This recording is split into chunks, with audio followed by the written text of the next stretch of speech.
I'm Leah. I'm a librarian at the Keshen Goodman Public Library, and I'm so glad you've joined me today for Chapter 6 of Anne of Green Gables by Lucy Maud Montgomery as part of Halifax Public Library's virtual library. Now, when we left off last time, Anne and Marilla were headed to Mrs. Spencer's to find out where the mistake had been made in sending Anne to Matthew and Marilla instead of the requested boy.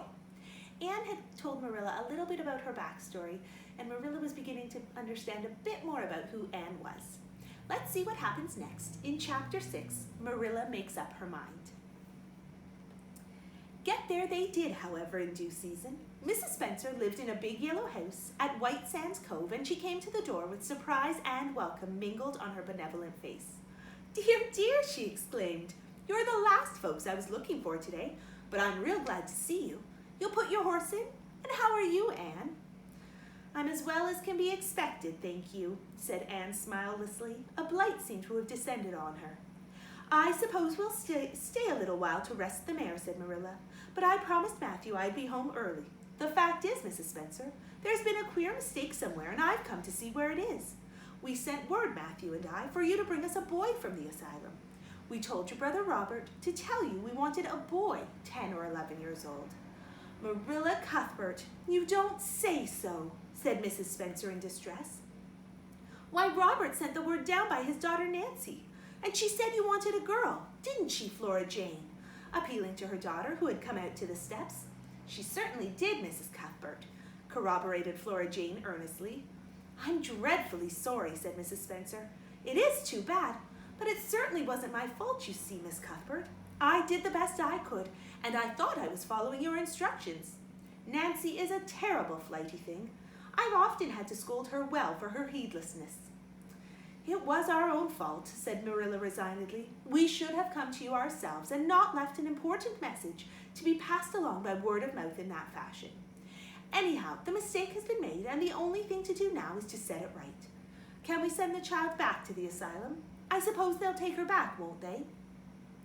"I suppose so," said Mrs. Spencer thoughtfully, "but I don't think it will be necessary to send her back.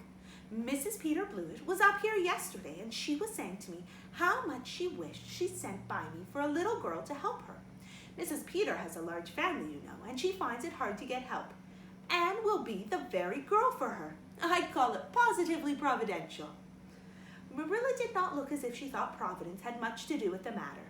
Here was an unexpectedly good chance to get this unwelcome orphan off her hands, and she did not even feel grateful for it. She knew Mrs. Peter Blewett only by sight as a small, shrewish-faced woman without an ounce of superfluous flesh on her bones, but she had heard of her. A terrible worker and driver, Mrs. Peter was said to be, and discharged servant girls told fearsome tales of her temper and stinginess, and her family of pert, quarrelsome children. Marilla felt a qualm of conscience at the thought of handing Anne over to her tender mercies. "Well, I'll go in and we'll talk the matter over," she said. "And if there isn't Mrs. Peter coming up the lane this blessed minute!" exclaimed Mrs. Spencer, bustling her guests through the hall into the parlor, where a deadly chill struck on them, as if the air had been strained so long through dark green, closely drawn blinds that it had lost every particle of warmth it had ever possessed. "That is real lucky, for we can settle the matter right away. Take the armchair, Miss Cuthbert. Anne, you sit here on the ottoman and don't wriggle. Let me take your hats. Flora Jane, go out and put the kettle on. Good afternoon, Mrs. Blewett. We were just saying how fortunate it was you happened along. Let me introduce you two ladies. Mrs. Blewett, Miss Cuthbert. Please excuse me for just a moment. I forgot to tell Flora Jane to take the buns out of the oven." Mrs. Spencer whisked away after pulling up the blinds. Anne, sitting mutely on the ottoman with her hands clasped tightly in her lap, stared at Mrs. Blewett as one fascinated. Was she to be given into the keeping of this sharp-faced, sharp-eyed woman? She felt a lump coming up in her throat, and her eyes smarted painfully. She was beginning to be afraid she couldn't keep the tears back when Mrs. Spencer returned, flushed and beaming, quite capable of taking any and every difficulty, physical, mental, or spiritual, into consideration and settling it out of hand. "It seems there's been a mistake about this little girl, Mrs. Blewett," she said. "I was under the impression that Mr. and Miss Cuthbert wanted a little girl to adopt. I was certainly told so. But it seems it was a boy they wanted, and if you're still of the same mind you were yesterday, I think she'll be just the thing for you." Mrs. Blewett darted her eyes over Anne from head to foot. "And how old are you? And what's your name?" she demanded. "Anne Shirley," faltered the shrinking girl, not daring to make any stipulations regarding the spelling thereof. "And I'm 11 years old." "Humph! You don't look as if there was much to you, but you're wiry. I don't know, but the wiry ones are the best after all. Well, if I take you, you'll have to be a good girl, you know. Good and smart and respectful. I'll expect you to earn your keep, and no mistake about that. Yes, I suppose I might as well take her off your hands, Miss Cuthbert. The baby's awful fractious, and I'm clear worn out attending to him. If you like, I can take her home right now."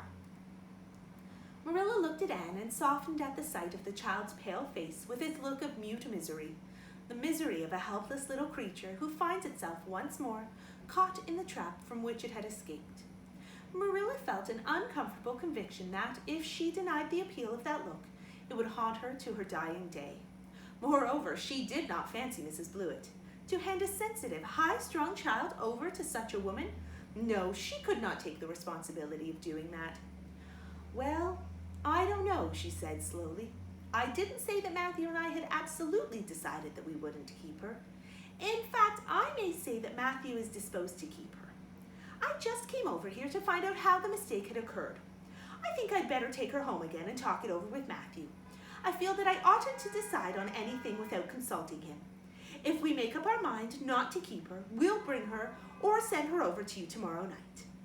If we don't, you may know that she is going to stay with us. Will that suit you, Mrs. Blewett?" "I suppose it'll have to do," said Mrs. Blewett ungraciously. During Marilla's speech, a sunrise had been dawning on Anne's face. First, the look of despair faded out. Then came a faint flush of hope. Her eyes grew deep and bright as morning stars. The child was quite transfigured, and a moment later, when Mrs. Spencer and Mrs. Blewett went out in quest of a recipe the latter had come to borrow, she sprang up and flew across the room to Marilla.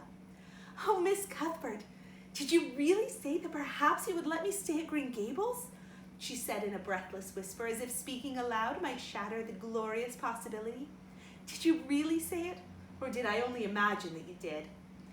"I think you'd better learn to control that imagination of yours, Anne, if you can't distinguish between what is real and what isn't," said Marilla crossly.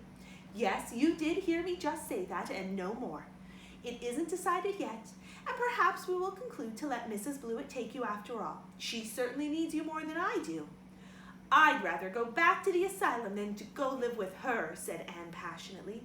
"She looks exactly like a gimlet."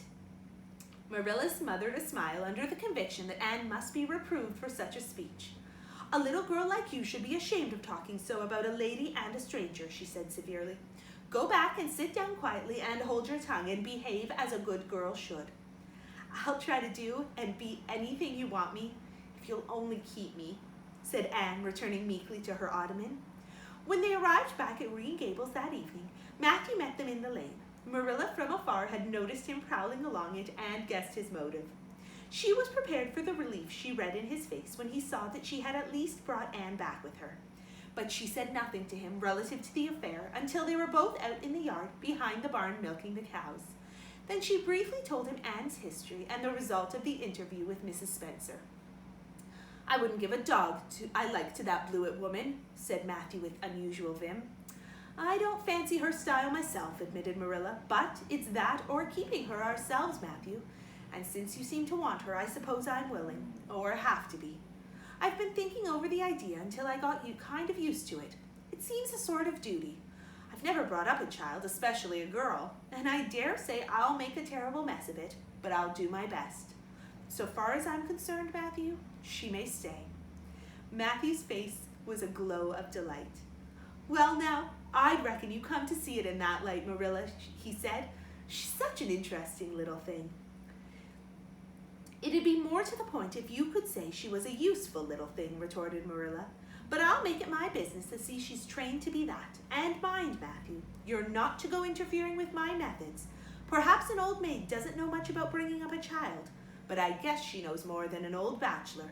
So you just leave me to manage her. When I fail, it'll be time enough to put your oar in." There, Marilla, you can have your own way," said Matthew reassuringly. Only be as good and kind to her as you can be without spoiling her. I kind of think she's one of the sort you can do anything with if you only get her to love you." Marilla sniffed to express her contempt for Matthew's opinions concerning anything feminine and walked off to the dairy with the pails. "I won't tell her tonight that she can stay," she reflected as she strained milk into the creamers. She'd be so excited that she wouldn't sleep a wink. Marilla Cuthbert, you're fairly in for it. Did you ever suppose you'd see the day when you'd be adopting an orphan girl? It's surprising enough, but not so surprising as that Matthew should be at the bottom of it. Him that always seems to have such a mortal dread of little girls. Anyhow, we've decided on the experiment, and goodness only knows what will come of it. Thank you so much for joining me today, and I hope you'll be here next time when we read Chapter 7 of Anne of Green Gables.